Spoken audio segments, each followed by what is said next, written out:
Superversive Livestream.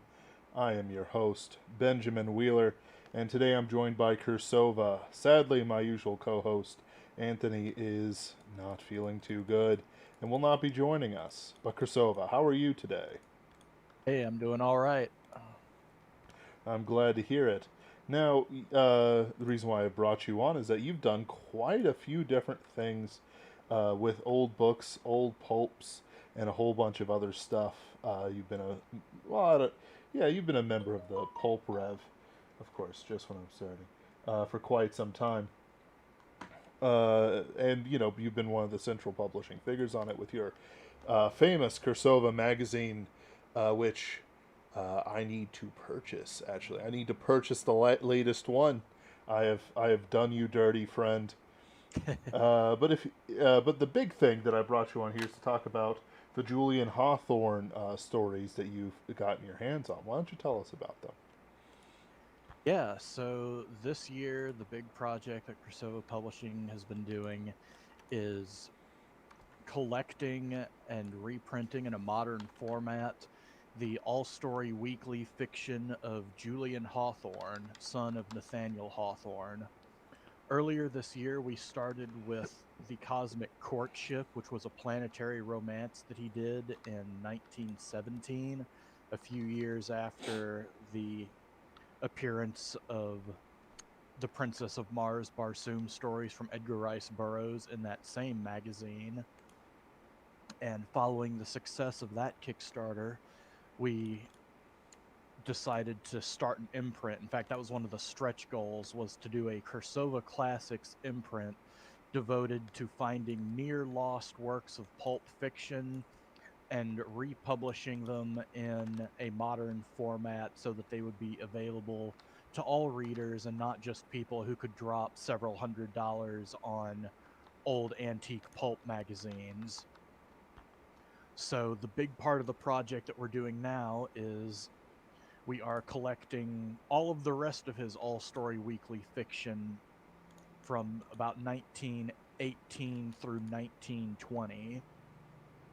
We are collecting it in 3 volumes, a total of 5 stories. One of them is actually a little bit more well known and is one of the few Julian Hawthorne stories that is frequently reprinted. It's Absolute Evil, it's a werewolf story.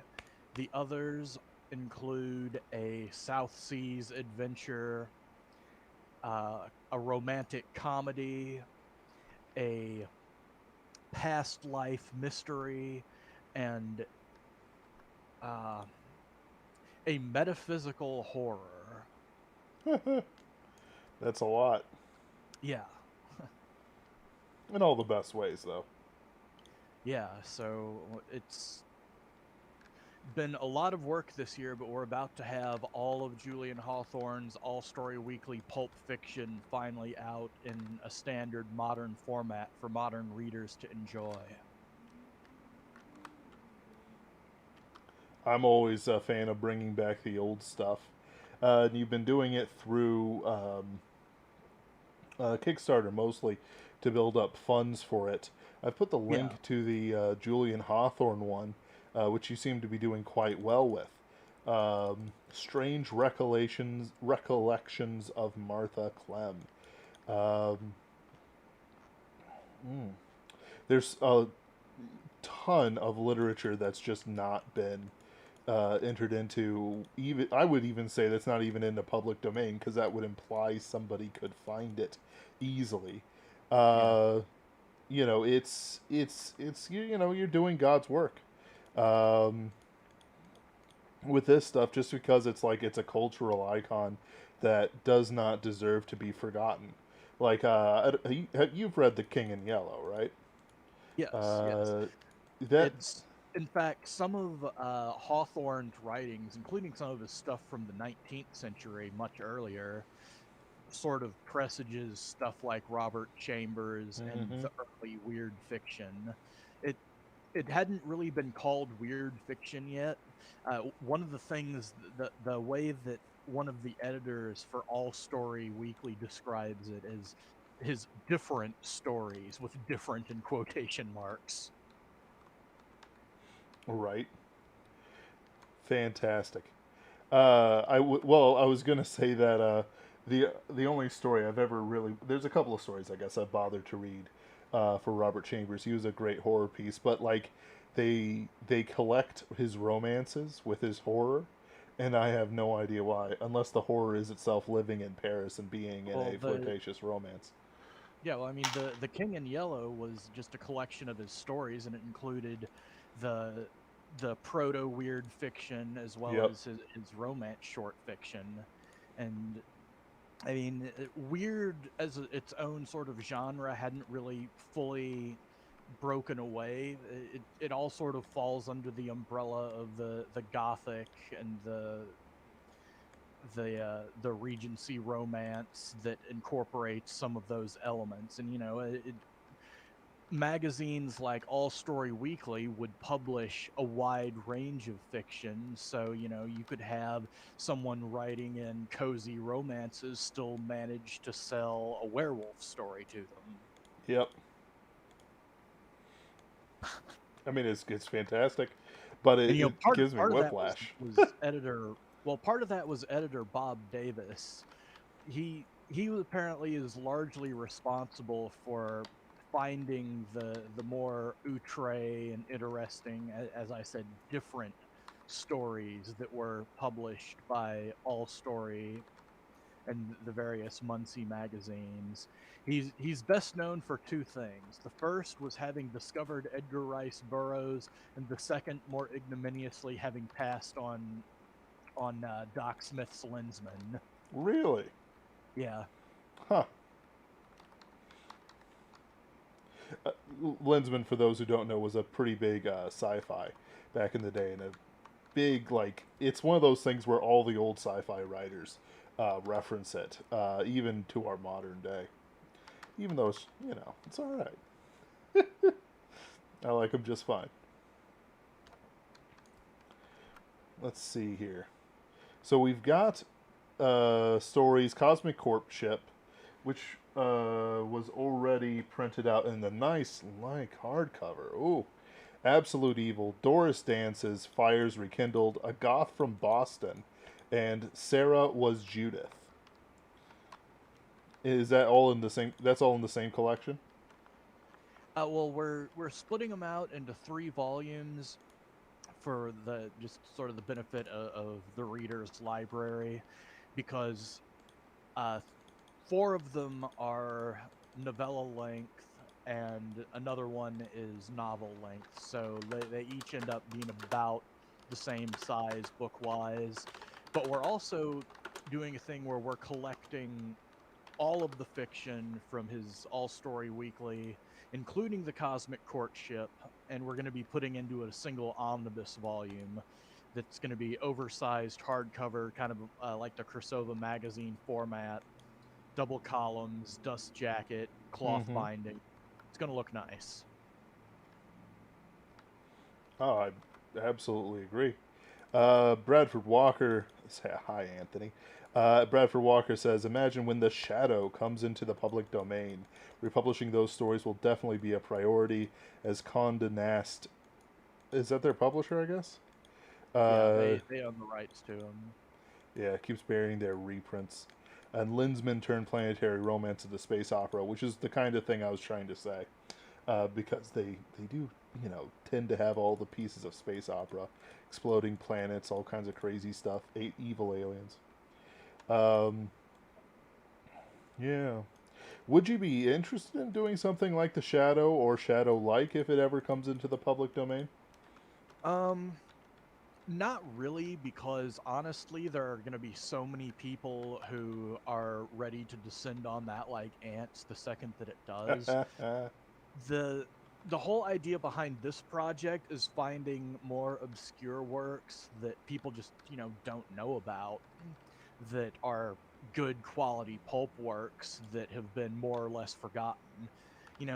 Because you have a story like the Cosmic Courtship, which is unquestionably one of the first planetary romances. It came out within the first 5 years of seeing John Carter, and Mm-hmm. it's sort of this link that you have between two different eras of fiction, because most of what Julian Hawthorne wrote was during the 19th century. He sort of had a resurgence thanks to the interest of Bob Davis and the Muncie magazines. But it's this sort of interesting link that had been forgotten until fairly recently. It's like that you have the son of Nathaniel Hawthorne out there writing pulp fiction for the same magazine that was publishing Burroughs Barsoom stuff, Mm-hmm. but nobody knows about it, and there's no way to actually get your hands on his writings from that period. Yeah. Yeah. Let's. Yeah. Keep going. Sorry. So I was gonna say, like, we're kind of focusing on the period of the teens and the early 20s because that's the stuff that's in the public domain now. But at the same time, there is so much stuff out there because the Muncie magazines were weekly, so Mm-hmm. there's just an unimaginable amount of fiction just in, say, All Story Weekly alone, not to mention all the other pulps. So the trick is finding works that are worthwhile, that are in the public domain, that have never been collected, have not been reprinted, and particularly ones that the pulps themselves have not been scanned. Mm-hmm. Because that's one of the things that happened with the Cosmic Courtship, is that not only did we find out that we actually had all of the original pulp magazines except for I think one, which Michael managed to track down and find on eBay. None of the issues that contained the serial had ever been scanned, even though they're in the public domain. There is so much All Story Weekly, it's just unimaginable, and so little of it, percentage wise, has actually been scanned, even the stuff that's in the public domain. So you can find some of this stuff, but you won't always be able to find entire stories. You'll find it in bits and pieces. You'll find it in different odd places. Because, for a while we were thinking that A Goth from Boston wasn't extant because we couldn't find the second half of the novella. We eventually managed to track down a PDF on Luminist. Archive.org had the first half and Luminist had the second half, but nobody really put the two together and said, "Oh, hey, here's all of A Goth from Boston together in a modern format. Here's an ebook. Here's a print book." So even though we're trying to focus on stuff mostly that hasn't been scanned, for completion's sake, we decided, we should get A Goth from Boston together, since both halves are out there, but nobody has said, "Hey, here's the whole story." And Absolute Evil, like I said, has been reprinted, but again, it's there for completeness sake. Mm-hmm. Sarah Was Judith, on the other hand, has never been collected or reprinted in any way. I think we managed to track down 4 of the 5 issues, or three of the 4 issues, and managed to find a fourth one on one of the pulp scan projects that's some listserv group. So we managed to fill in that one gap without having to drop several $100 on tracking down a copy to actually get scanned. Hmm.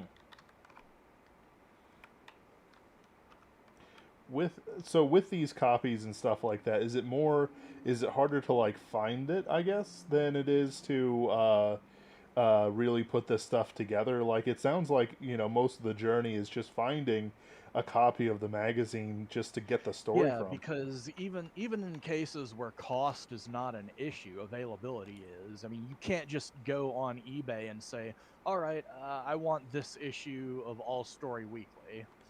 I mean, you'll find issues of All Story Weekly, sure, but you very well may not find the copy of the issue that you need to fill in a gap in your collection or to complete a serial run. Yep. Because the way that All Story Weekly worked is that to have a few short stories, but they would also have a lot of novels and novellas that they would break into pieces, usually 2 pieces for a novella, anywhere from 4 to 5 for a novel. So, you know, the first issue of the month would have like part 1 of a story, part 2 of another story, part 3 of a third story, and part 4 of a fourth story, as well as whatever short fiction that was self-contained in that issue was there. So, you know, to get an entire story, you're going to have to get 3 or 4 issues, and even if you got those 3 or 4 issues, that would only get you maybe 1 or 2 of the longer form pieces. So, I mean, you're looking at having to spend anywhere from a few hundred to a few $1,000s just to get a solid run for one novel when you're trying to collect these. Mm-hmm. And again, as I said, that's if you can find one that's up for auction somewhere. Right. And that's a big if. Yeah. Hmm. So, I mean, yeah, you might have the $200 to spend on that one issue that you're trying to fill in that gap in your collection, but you've got to wait for it to come up. And there's no telling when that can happen. Right. And even if it could happen, because there's a lot of willful destruction. Like I was reading a Razor Fist tweet that basically we don't have the original Shadows just because they re-recorded over the tapes to save money, or Yeah. at least most of them. And it's like I know as a guy who's done research into like newspapers and stuff like that, and you know they would just be like, you know, maybe we keep one. And unfortunately, there was a fire in 1933 that destroyed all of our copies, and you know we scraped the vellum off so that we could use it to copy down the Bible, and so on and so forth. Now, keep in mind, most of those were like copies of copies, but you know it's still one of those things that sometimes, like the needs of like you know 500 or the fire of 1933 just destroys things. I kind of wondered what it would be like if we didn't have like the Count of Monte Cristo, which you know that I can remember his name. I can remember his name offhand. Dumas. Dumas, thank you. Like Dumas got started with the magazines. Like he didn't just show up with a 600-page Count of Monte Cristo. You know, no, it was a weekly serial. It was written like a weekly serial. You know, if the guy was about to commit French suicide, and by that I mean he put a hole in himself like Swiss cheese. He, you know, it would be like, and he puts the barrel to his lips, and then he ends the chapter, and or the mysterious stranger has walked through the door in the chapter, which is you know a noble and fine tradition, but you know it's a weekly magazine, and you know he's one of the lucky guys that got spread around enough to survive all this time, but Yeah. you know not everyone. And so, you know, and one of the other issues is that the magazines themselves are in pretty fragile shape. Oh So, yeah. I mean, you kind of have to sacrifice your copy because it's gonna you can find imaging machines that are really good for taking scans without messing them up too much. But even under the best circumstances, you're gonna do damage to your copy when you're trying to take scans of these. And you Mm-hmm. know, it doesn't matter as much for the pulps from the 40s because that's what I collect because that's what I can afford. It is cheaper to collect pulps from the 40s than it is to collect comics from the 60s and 70s, which you know it's kind of funny. So I mean, almost all of my copies of Planet Stories and whatnot they're reader copies. I'm not too worried about bits and pieces of them flaking off because they cost me between $5 for the for the random issues, and the most expensive ones, if it's like a Lee Brackett cover story or a Ray Bradbury cover story, I paid maybe $40 or $50 for them. So, I mean, the paper holds up fine enough for me to read them and enjoy them. I'm not too worried about it. But, you go back to the 20s and the teens with these all-story weeklies and Blue Book and Argosy and all that stuff, these are 100 to 500 to several $1,000 an issue magazines, depending on who's in it. And you don't want the cover to be all falling apart in your hands, and the pages falling apart. So there's sort of an act of sacrifice in scanning these old pulps, because you're doing damage to things that are valuable collectibles. Mm-hmm.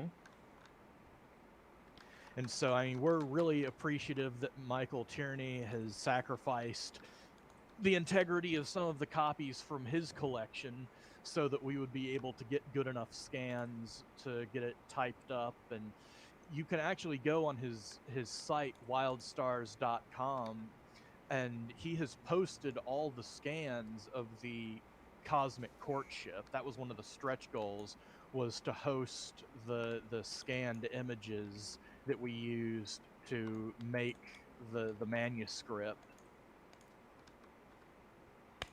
Nice.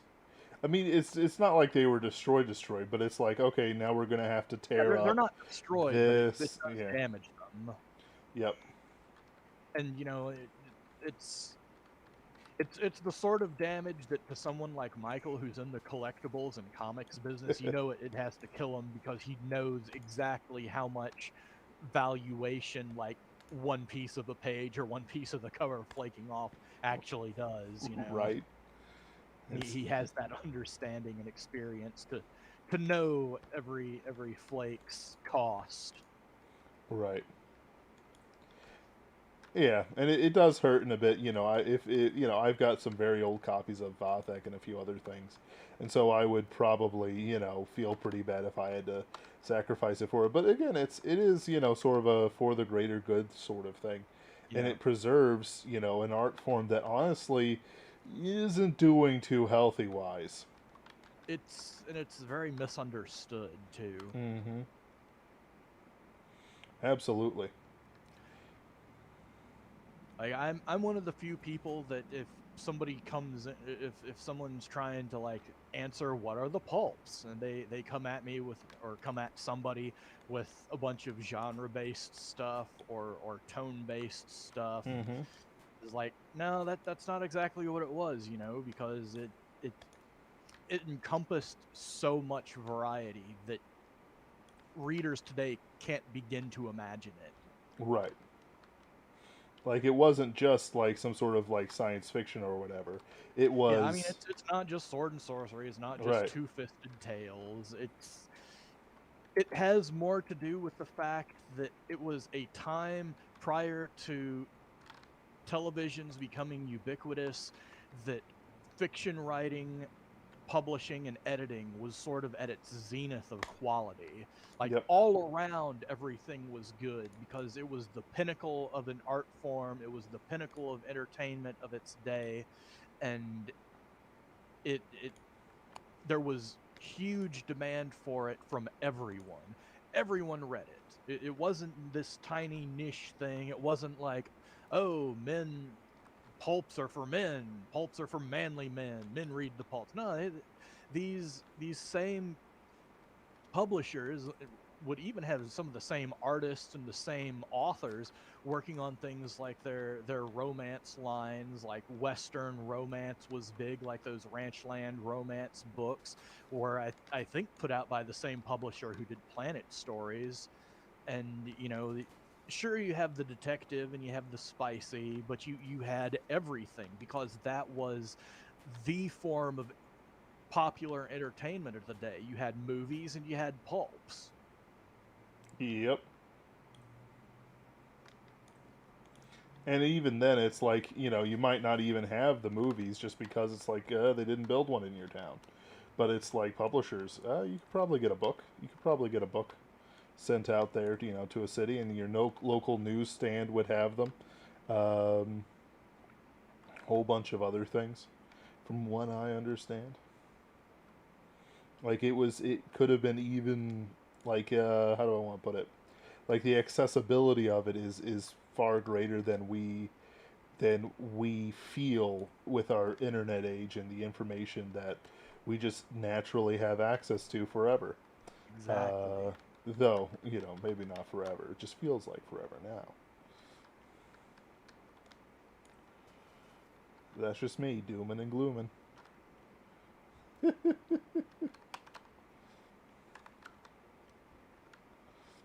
Hmm. So how much of it do you think is still, shall we say, off the internet, off access Like to the I common said, man? I'd say that you can, if I had the time and if I had notes in front of me, or 5 to 10 minutes to calculate it, I could tell you how much is missing, because there are sites that list their archives of the issues, and you can go based on what's missing date wise to figure out how many issues there are, because like I said, it's a weekly magazine. So if it's missing a stretch of 3 months, that's 15 magazines that just aren't out there scanned. And there are gaps much bigger than 3 months. There are gaps of several years in a lot of these archives. Yep. And it's not that they're gone forever, it's just that they're in people's personal collections. That's one of the advantages, is that they're probably not gone forever in a lot of cases, because they were so ubiquitous and so popular, and there were so many copies sold. I mean, we're talking hundreds of thousands of copies of each issue sold and in existence. So the chances of there being extant copies of the missing issues from the public archives are pretty high. It's just Mm-hmm. a case of, like I said, they're expensive collectibles that a lot of people probably don't want to damage to donate to a digital archive. And one of the things that happened is, unlike with comics, where mom would throw Junior's comics away, I mean, she wasn't touching dad's stories, or Mm-hmm. she wasn't throwing her own stories away. Oh So well, you'd be like surprised, like I said, but that's one of the reasons why you can get 1940s pulp mags for what you can late 70s comics, and not 40s comics. oh yeah. What I was commenting on is that my grandmother went senile, and she actually threw out a very mature library of old science fiction that the family mourned. So it happens. Like, don't like I always kind of want to warn people about it. It's like, don't throw out your books. Like, just don't do it. Like when it's the height of St. Louis uh, garage sale season, I'll go around with like $100 in my pocket, just picking up any book that's older than 70 years. Just because it's like, yeah, your grandfather gave it to you. Oh, okay, here's $1. All right. Bradford Walker has some comments here. Some of the stuff may be archived in the Library of Congress. Maybe searching for them for stuff is a thing to pursue to fill any gaps. We'll circle back to that one after this comment. Publishing was a mature technology by then.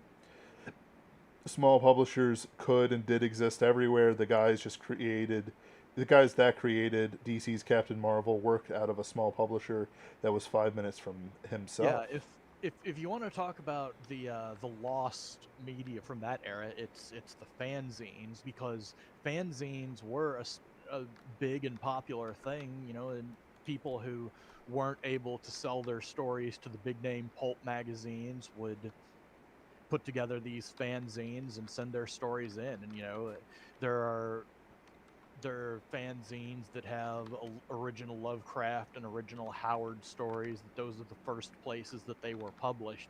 And tracking down stuff like that is much different than trying to like track down the pulps of the day. I mean, imagine if take us back 80 years ago or 90 years ago, and Cirsova had published that missing Edgar Rice Burroughs story, and there are only 100 or so copies of that issue floating around. And then spring forward 90 years, and we haven't had all the digital copies and everything like that. Imagine trying to track down one of those 200-300 issues of Cirsova that had that Edgar Rice Burroughs story, because that's the only place it appeared. That's where you get into situations of truly lost and not just difficult but impossible to find fiction content from that era. Following a rumor, it's like, you go down and it's like this Ark of the Covenant sort of thing, except with books.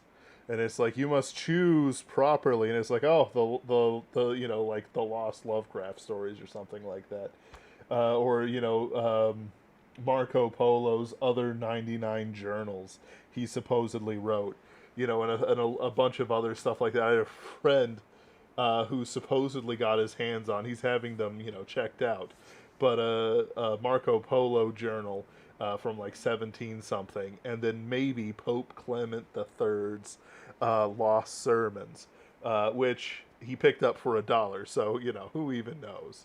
But I'm amused that it's such an involved thing that you can't even really exaggerate what you do to find them. Like I've dove into like bare concrete university archive basements just to find the populist papers and to properly research it.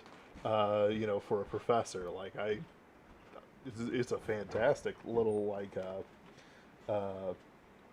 I don't know what you would call it, but it's like a story within the thing that you're trying to do.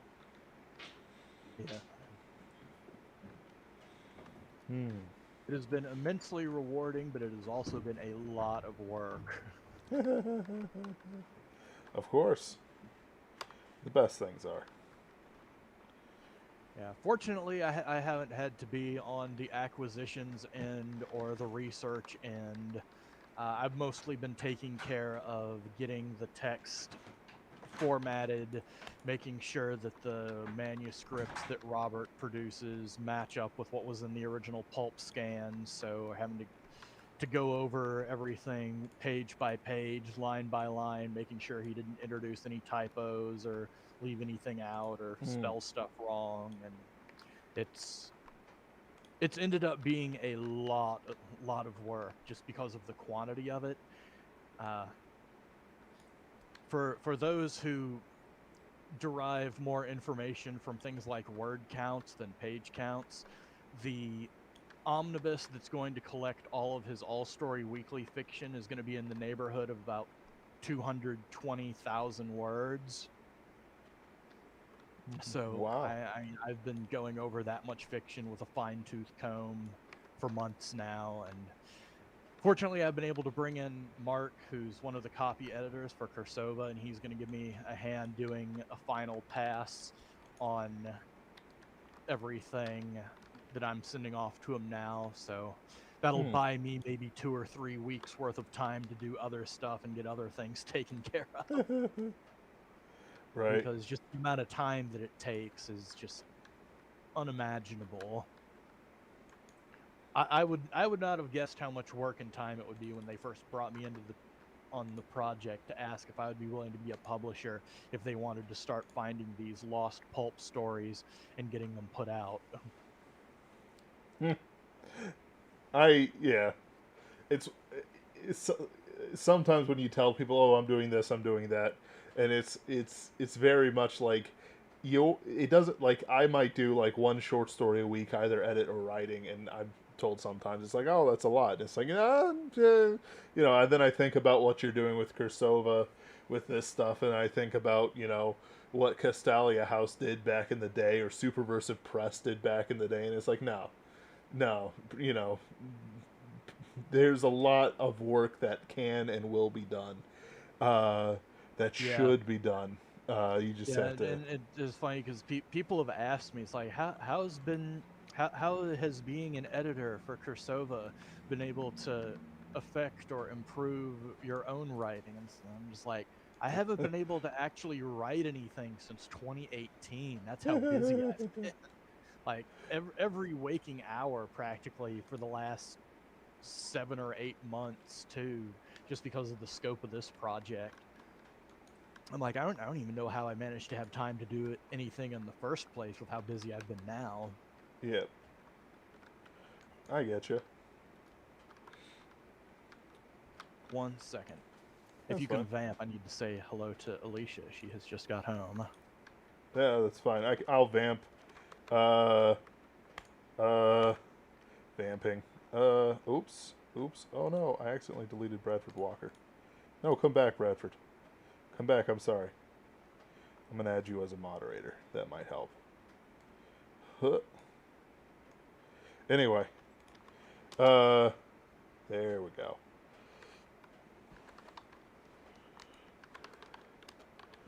Let's see here. So I'm actually reading the the Pirates of the Electromagnetic Waves series by Fenton Woods. That's pretty good, and it's giving me some ideas on stuff to do when things get worse. And things, probably gonna get worse. Missouri's about to break $3 on gas.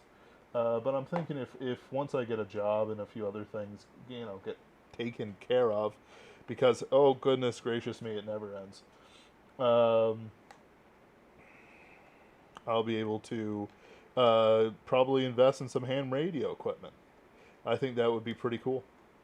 Get a ham radio network of Superversive and Pulp Rev characters coast to coast. In fact, that is an incredibly pulpy idea. Just having a secret network, or not so secret, but who cares, of pulp radio, pulp and Superversive radio people just communicating each other during the fall. That'd be great. Anyway, I'm back. Sure.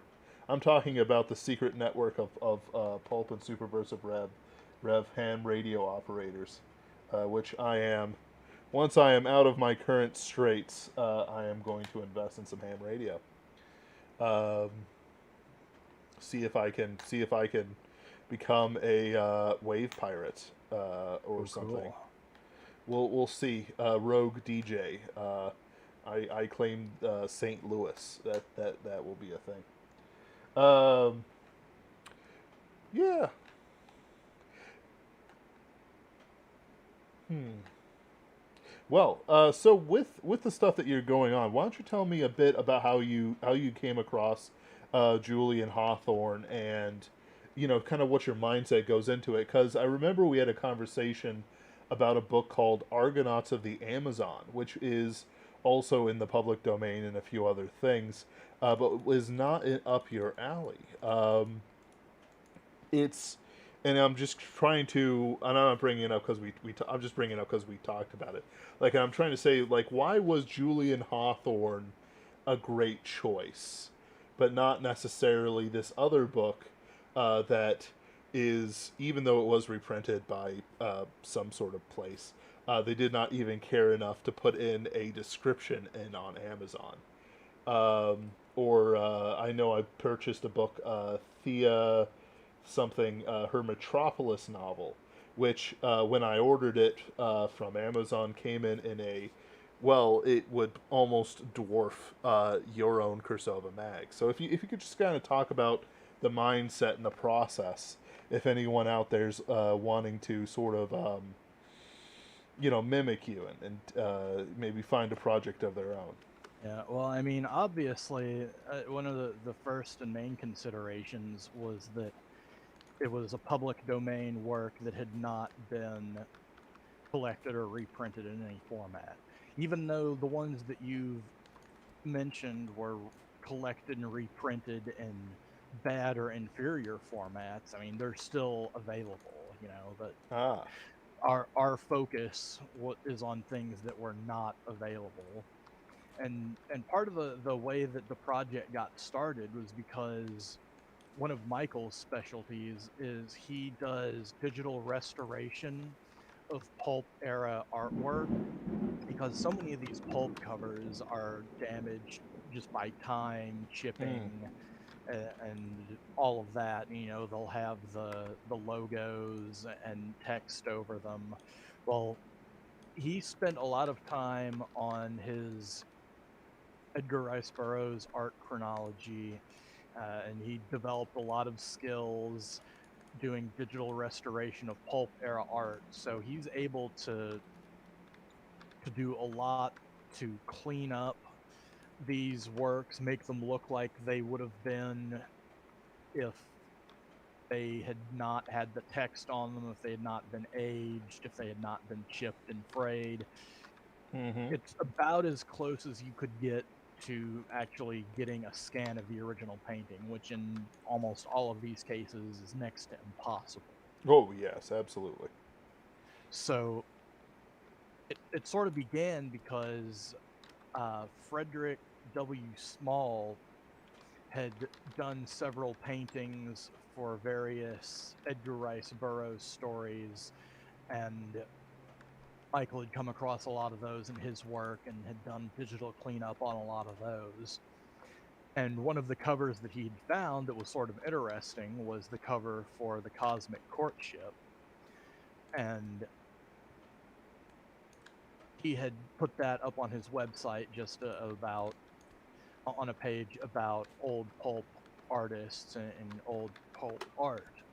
And Robert W. Lupton had come to him and said, you know, I've got some of this. It's in the public domain. I think you mentioned that you had some of this, that together we probably have enough to actually put out a collected edition. Nobody has ever collected this story or reprinted it before. Why don't we do that? And at that point, Michael said, well, I know a guy. We can bring in this guy. And that We're happened to putting be me. together a crew. Yeah. So I agreed to act as the publisher for the project. And the rest of that is sort of history, even though, you know, it's also the future because we're just now working on the second project. And I'm looking forward to it. Yeah, you Uh, know, yeah. one of the things though that has me a little bit worried on this one is, you know, to be as qualified as successful as the last one. The last project had nearly 500 backers and raised over 17,000. Right now we're at a little over 130 backers and about $11,000. For us to be able to call this a success on the same scale as the Cosmic Courtship was, we would need about 500 backers and $45,000, give or take maybe five. Hmm. You know, because it's not science fiction from that era, people might not be as interested or as excited. But I really think that this particular fiction, his proto weird fiction, may actually be more significant. It's in some ways I think better because when he was writing the Cosmic Courtship, Hawthorne was a bit outside of his wheelhouse. He was doing something that he hadn't really done before. But when he's doing romance and doing weird tales, I mean that's his bread and butter. And I've read some of his short fiction from the 19th century, and a lot of it's just really good, really cool, like I said, weird fiction. It's they didn't really have the term for it back then, but that's what it is. It's the sort of stuff that you would see in something like Weird Tales if Weird Tales had been around back then. Hmm. Yeah. I'm getting it. I'm getting it, at least a little bit. Uh, I'm just a fan of it. Like, it's one of those things where, like, I'm a fan of what you're doing. I'm like, I accept it as it is without much, probably as much curiosity as some people might. The big thing that we're seeing here with your Kickstarter, which, I mean, I get what you're saying about success, but it's still like, 100 backers, $11,000. I don't see, you know, it looks like a success to me if you get me. Yeah, understandable, but like at the same time, it's the amount of time that I have put into this project. If somebody hired me to do contract work for something this scale, I wouldn't do it for any less than $10,000. And Ah, I mean, the $11,000 that's sitting there in the Kickstarter, that's not all going to me. That's a lot of that's going to be going towards expenses, production, etc. And yes. we're splitting the revenues from the project. And I know that Michael reinvested a lot of his money that he made off the Cosmic Courtship. I think we ended up getting about 2,800 each on that one, and he spent a chunk of his getting new pulp for both this project and for his Robert E. Howard art chronology.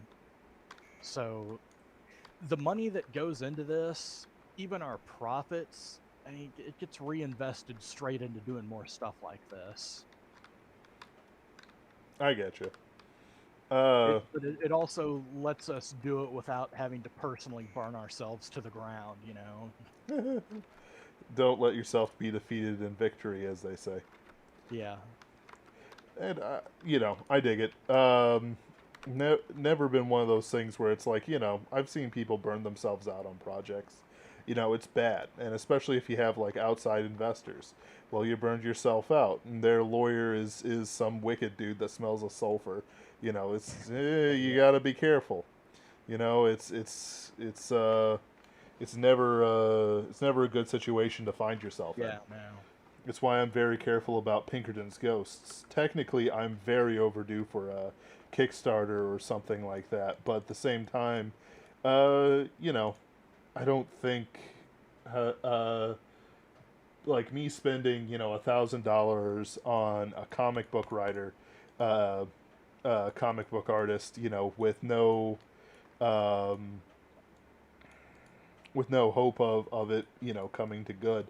Uh, Especially in my current situation, is just like, maybe Halloween passes me by before I make a move, anything like that, Yeah. horror or otherwise. And I've seen that with Superversive Press. Like there were some personal issues, but the big thing is that having 11 different anthologies going at the same time was Yeah, that was ambitious. We'll say it's it ambitious. was ambitious, but at the same time I'm like, I couldn't do that. I wouldn't Right. want to do that.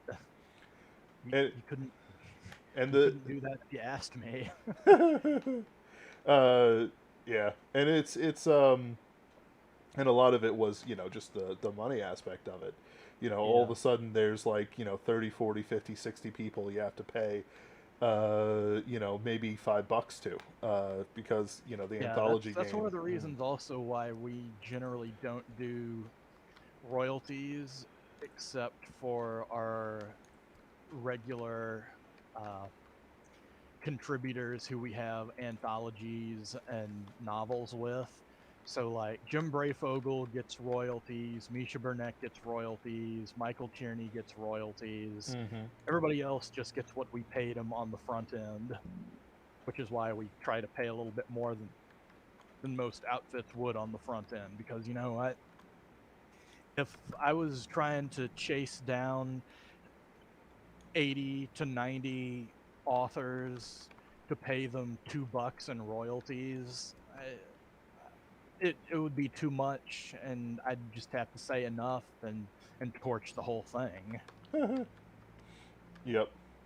I'm And surprised that. I mean, and the thing is a lot of people will come to me and be like, "Hey, I've got this novel I've written. Are you looking for any new talent?" And I'm like, I don't have the bandwidth to do it. I mean, I'm putting out 4 issues of the magazine each year, plus 2 or 3 anthologies or novels from my other authors, and I already feel spread pretty thin. And then when you added the Cirsova Classic stuff to the mix, that, like I said, it's been all of my time. So I usually tell authors, like, if you can publish stuff yourself, look into doing it. There's never been a better time.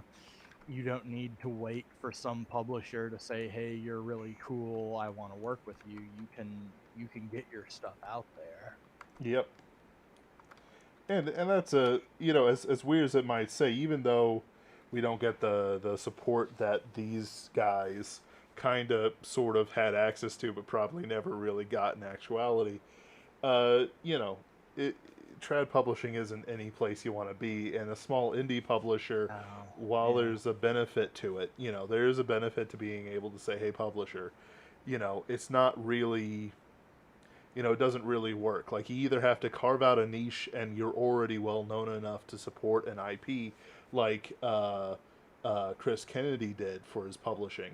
Which, by the way, David Halquist has finished his third book in his second trilogy. Oh, cool. He's a fan. He's a friend and fan of the show. So Seraphim, I think it's called, where he dives into the Saturnine evil brain, Saturn, which is related to the Cosmic Courtship, which is related to the what you're doing right here. We're bringing it back, or something like Nick Cole, where even though he was well known, he more or less built the Galaxy's Edge brand with Jason Ansbach from the bottom up. Well, and it didn't hurt the fact that after they started doing that, Star Wars came out with something called Galaxy's Edge. I mean, that's a search results gift from God. That, I mean, they did some really good work, but I think that trying to use them as a template and a formula for what works while ignoring the fact that there was a Star Wars Galaxy's Edge that came out after their title, I mean, it kind of spoils the test results. It does. Like, I've spoken to Nick Cole, and I've heard his live streams. The guy knows what he's doing. Like, it's one of Oh those yeah, things. yeah. But like, There's no doubt. but just the But fact, part of the unquestioned, it's unquestionable that that level of success happens in part by fortuitous coincidence. yes, You know, absolutely. you can't force a fortuitous coincidence. If you can benefit from them if you manage to be in the right place at the right time enough times that you can get that, you can roll that natural 20 every once in a while. Yep. But it's not something that you can really plan for and build a methodology around. Yep. Yeah, you're absolutely right. Like, it's I've modeled Pinkerton's Ghosts after several successful radio shows, but at the same time, I don't believe that anything like the success that they have, and they have got 100,000 views here, 100,000 views there. I do not think we're going to be the next Welcome to Night Vale or anything like that, just because it's a completely different thing. It's entirely. It's entirely something that existed, for its time, and not just copying them will not bring any sort of success. Yeah. You have to make your own thing. You have to be able to find the right flash in the pan, so to say. Yeah, so I mean, one of the things that someone like me is able to bring to the table as a publisher is, and a lot of it is stuff that if people, spent the time to figure out, they could figure out themselves. But I Oh mean, the yeah. big things are interior layouts. I mean, making the text of your book look like a book. You have justified margins. You have a header and footer, stuff like that. Uh, Getting the cover layout done. If you have access to something like InDesign, but not everybody does, but I can offer that.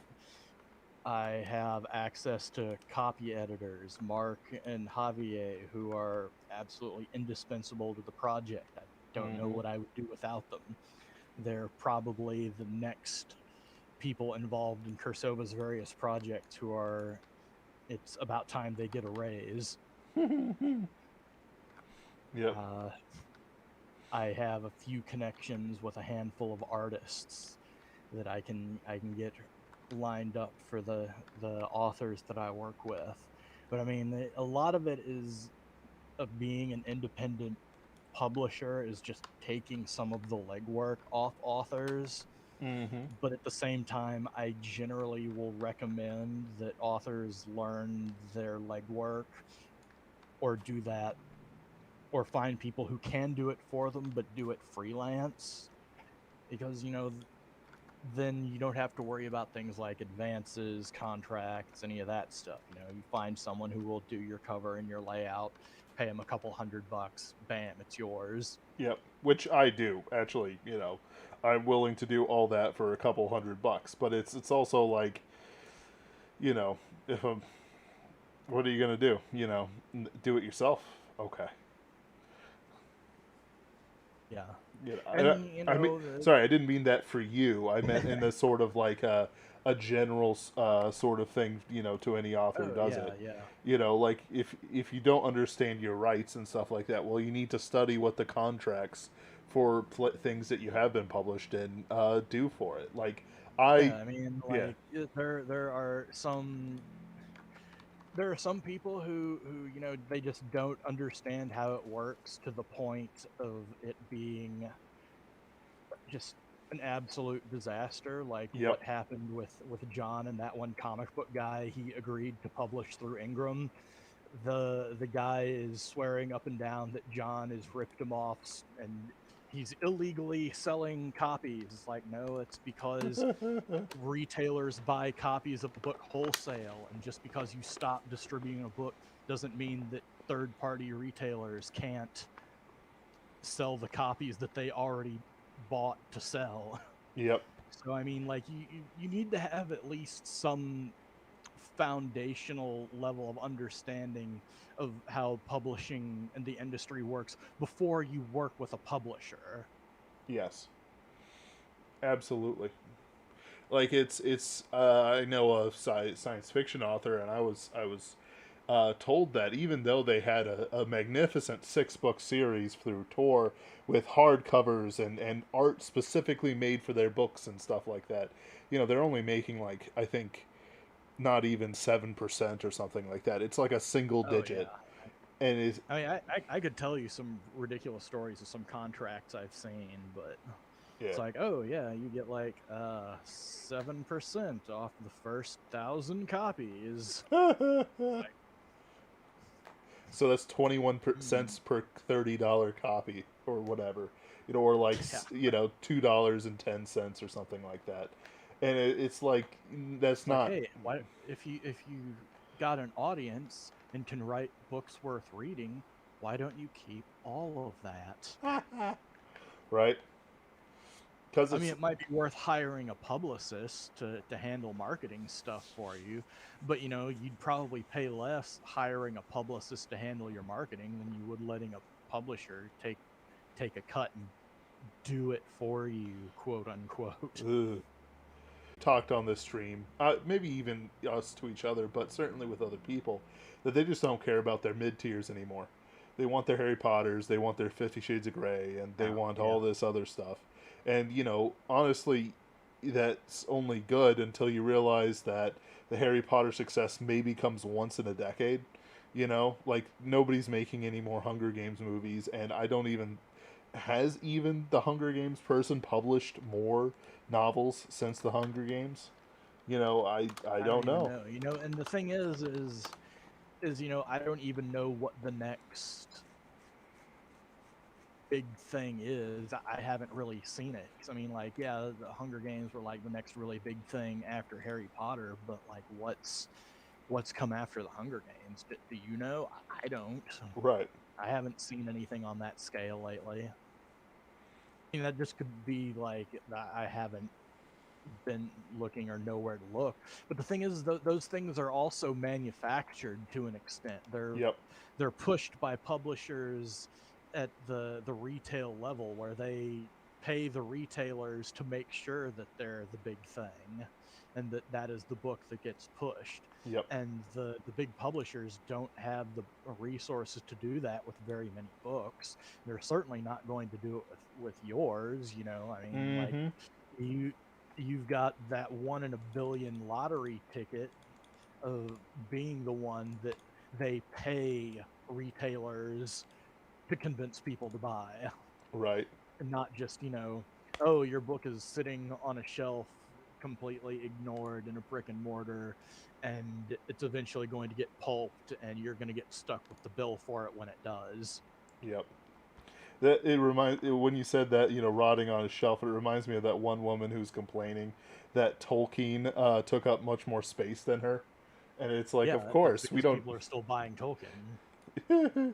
Like, who are you? Like, even beyond our love and fascination for Tolkien, it's like you're nothing. You aren't important in any of the circles. You just made up a social media post that went viral because it was a Yeah, bad and take. like the thing is there are dozens and dozens of authors who are bigger and more important than the mid-list nobodies that you do not find their books in the Barnes and Noble either, because they are not moving enough to justify the investment of keeping those shelves stocked. Mm-hmm. And it is like, even though it's not a obvious cost, having a book that doesn't sell on your shelf, taking up space that a book that could sell could take, is a cost in and of itself. It's just not an obvious cost that you can put down to a red number.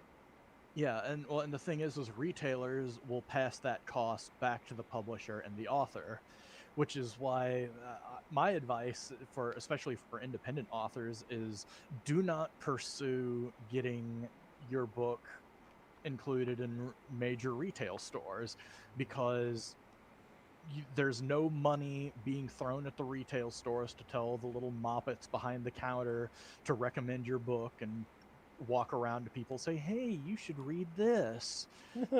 And so what's going to happen is Barnes and Noble is going to tell their stores to buy 2 copies of your book. You're going to get an order for 500 copies. Those 2 copies are going to sit on the shelves of 250 stores. They are not going to sell. They are going to send back all 500 of those copies in unsellable conditions, or they're going to send back just the covers, and then you're going to get stuck with the bill when they say, we didn't sell these are the returned copies, give us our money back that we spent on these. Yep. Because the brick and mortars require returnability. They require a discount percentage that is much, much, much, much higher than what you can get through Amazon. we Mm-hmm. Amazon will list anything for sale because they make their money off volume and exclusivity, and by being the place that people go to buy things. So they will list your book if you only have a 30% retail discount.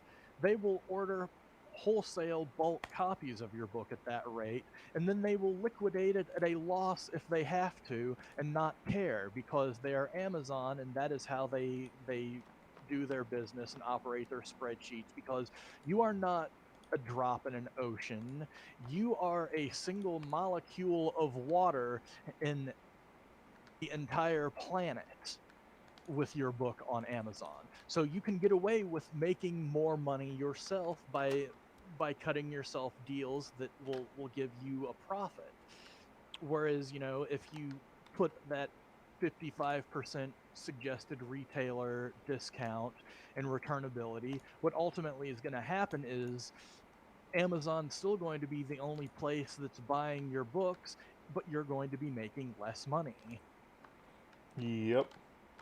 It's like, I bought the hardcover, what's the word I want, pre-order and stuff like that. And maybe the guy I bought the hardcover pre-order from a trad publisher, maybe the guy got, $2 of it, $2 of 30, like, if that. Whereas if you did that on Amazon, you get far more than that on Oh on yeah. on the equivalent. Um, And there's far less risk that the retailer is going to say, you know what, this book isn't selling. Send them all back. Pulp them all. And I and then never want to suddenly see you're this out guy again. for Yeah. hundreds. Yeah, suddenly you're out for hundreds and hundreds of dollars on unsold and unresellable merchandise, and like it. I've read a few horror stories that's happened to people who, they set their book up as returnable with a normal retail discount. Some retailer will put in a big order, none of them will sell. They send it back, and the next thing you know, they're on the hook for hundreds and hundreds of dollars that they've already spent because they thought, oh, a sale's a sale. Well, if it's returnable, it's not a sale. Right. It's not a real sale. Yep. Absolutely.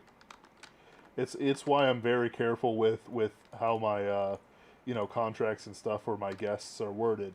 It's you can't give me back the $25 I gave you for a Pinkerton's Ghost story, and go, well, really I don't want it in your series anymore. It's like, no, friend, we've got it for 2 years.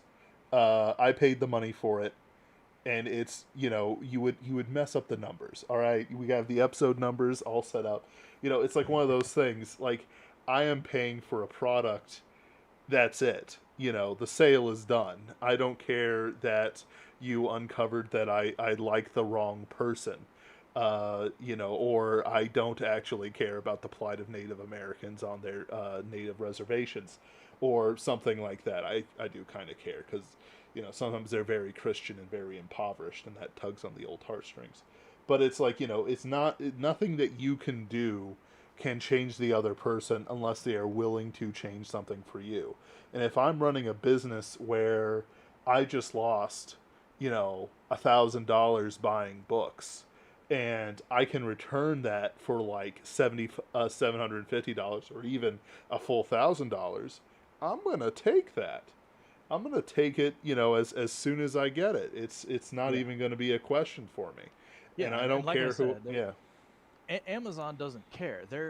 What Amazon does is their algorithm says this book isn't selling. Time to put it on sale. And it's sort of the auction clock style of sale, where like they just keep dropping the price until somebody starts buying. And once people start buying, they'll raise the price again. And we've been through this cycle a few times that uh, in fact, we managed to get one of our books in the top 100 of light novels because they dropped down the price on some hardcovers for a while. And so we're like, hey, they're doing a really deep discount on all these. Why don't you go and buy them now? And for a while, we were like I said, we were in the top 50, I think, of light novels for about 2 or 3 days. Was that, And yeah? Mm. it's to the point where it's the algorithm has decided this is an okay title. We'll promote this title enough that we'll make money off it. So it sells occasionally, and they order copies from our printer occasionally, and we get paid occasionally. And Ooh. that's how it should be. Yep. And it's it's a business thing. If you're not thinking it, even if it is an art, like writing as an art in itself, yeah, sure, I'm a big promoter of that. There's probably no one in Pulp Rev who will say writing is an art more than me. But at the same time, it's like, yeah, but like, if you're not somehow monetizing it or moving towards monetizing it, whenever the YouTube gods finally take notice that this is exactly the same sort of thing that people love to consume, it's like, if I can't think of it as some sort of art project, it's a business. Your thing with you know Julian Hawthorne, while it's a pretty cool thing and it's great, it needs done.